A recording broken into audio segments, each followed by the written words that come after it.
Hey nerds, today we're voyaging back to the Pacific with Moana 2. This sequel to the beloved 2016 Disney film introduces new characters and expands the world we fell in love with. But does it manage to recapture the magic of the original? Let's get into it right now.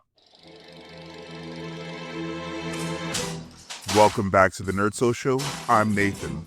As always, if you want to skip ahead of this intro to my analysis or rating, see the chapter links below. So I'm reviewing Moana 2, the, as I said, sequel to Disney's 2016 animated hit. This film will be coming to theaters on November 27th. It's 100 minutes long and can be seen in Dolby IMAX, how I saw it on Monday, and standard theaters. I have some thoughts on how this film compares to the original and where it falls short. So let's dive in. First, the spoiler-free logline for this film is, after receiving an unexpected call from her wayfinding ancestors, Moana embarks on a daring journey to uncharted waters. Along the way, she encounters quirky new companions, stunning sights, and unexpected challenges. This film is helmed by David G. Derrick Jr., with co-directors Jason Han and Dana Lido-Miller. The screenplay is penned by Jared Bush, who co-wrote the first Moana alongside Dana Lido-Miller,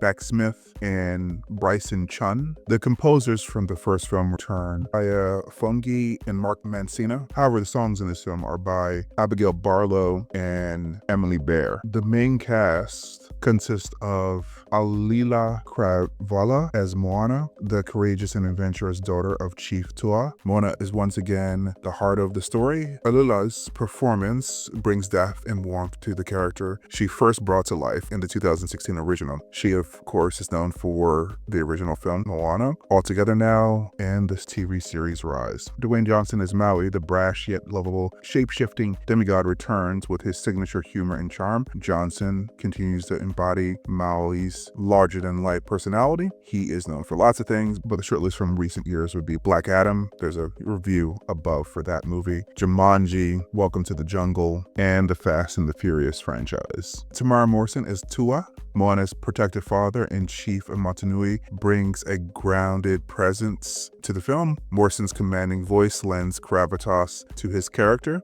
Is known for Aquaman, The Book of Boba Fett, and Star Wars II, Attack of the Clones. Nicole Scherzinger as Sina, Moana's caring mother and a key figure in her emotional journey. Scherzinger brings a blend of grace and strength in her role. She is known for the music group The Pussycat Dolls, Annie Live, and Ralph Breaks the Internet. Rachel House as Tala, Moana's grandmother, appearing once again as a manta ray spirit. House's performance continues to be a source of wisdom and inspiration for Moana. She is known for Thor Ragnarok, The Hunt for the Wilder People, and the original Moana film. Newcomer Khaleesi Lambert Tasuda as Simia, Moana's spirited younger sister, adds fresh energy and a sibling dynamic to the story. Lambert Tasuda's captured the curiosity and enthusiasm of her character, and this is her feature film debut.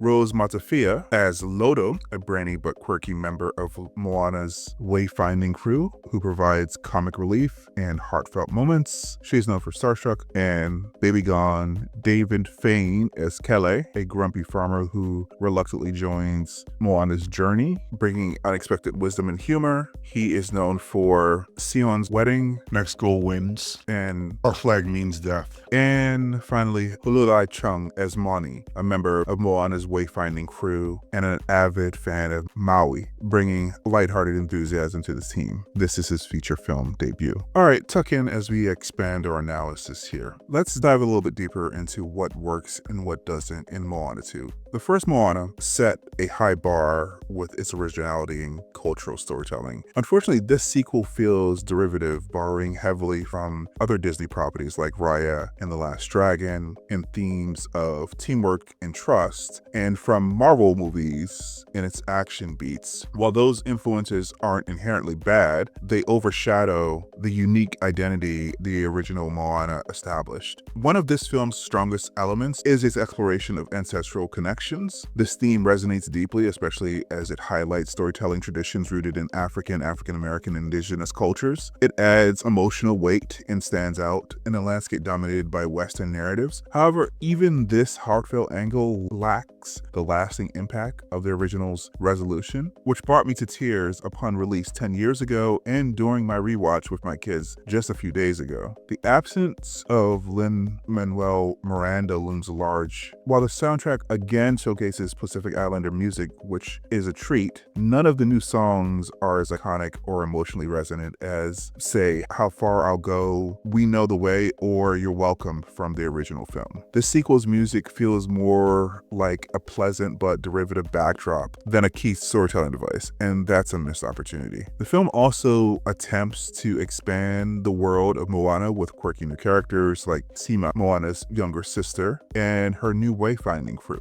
While these additions bring humor and charm, they feel more suited to the serialized TV show this project started as. The lack of a compelling singular story weakens the film's sense of purpose as an event-worthy sequel. On the technical side, Moana is stunning. The animation of the ocean, lush landscapes, and a particularly trippy sequence show the mastery of Disney Animation's team. But even here, there's an unfortunate context. Much of this work was done in Disney's non-unionized Vancouver studio, which raises concerns about labor practices and the future of animation at Disney. One of the most meta moments in this film is a clever line about wardrobe changes, which subtly acknowledges that this project is a bit of a cash grab rather than inspired art. While this nod is amusing, it inadvertently highlights this film's lack of cohesion and its struggle to justify its existence. Overall, while Moana 2 has moments of emotional depth and visual brilliance, it doesn't capture the magic of its predecessor. The film's strengths, ancestral connections, deeper dives into Pacific Islander mythology, and stunning animation are undercut by derivative storytelling and a lack of compelling new ideas. If Disney continues this franchise, and there's strong hints that they intend to from this movie, I hope they'll return to crafting stories that feel essential and original. So, in my final analysis, Moana 2 earns a date night rating, or 6 on our scale. If you're unfamiliar with our scale, you can find it in the description below. It's an enjoyable enough watch, especially for families, but it doesn't capture the magic or impact of the original. Just hoping if Disney decides to continue the franchise, they focus on crafting a story worthy of the big screen rather than repurposing a TV concept. As a quick aside, I asked my 4-year-old what he thought of the movie after we got home from the theater, and he asked me when we would see the movie with the green lady again. So I should note that my review of Wicked isn't in a wig above. So if you've seen it already, what did you think of Moana 2? Did it recapture the original's magic for you, or did it fall short? Share your thoughts in the comments below. And as always, if you enjoyed this review, don't forget to like and share. And please subscribe for more in-depth analysis of film and TV. All right, guys, see you in the next one. Bye.